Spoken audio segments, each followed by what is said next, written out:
to recover your Gmail without having to use your mobile number or your email. First, let's just jump into it.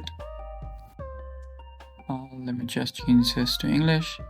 Now you need to sign into the account. Now let's just first you need to put in your email, then go to next.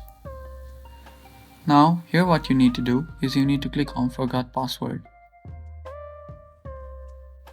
After you do that, this page will open up. Now what this says is you need to open the Gmail app on your phone. That is, if you have logged in your account to your phone, then it will send a code to your phone. Now you need to open your phone, and then on your phone you will see a confirmation that asks you if you are trying to recover your account.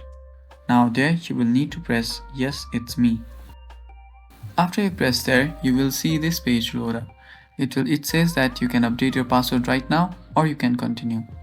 Now if you can just continue, you can either update your password or you can simply continue. Now this will open up some of your security checkups, but other than that, this is how you recover your Google account without having to use your secondary backup account or your mobile number. Thank you for watching guys. Don't forget to subscribe to our channel and leave a like below. Bye bye.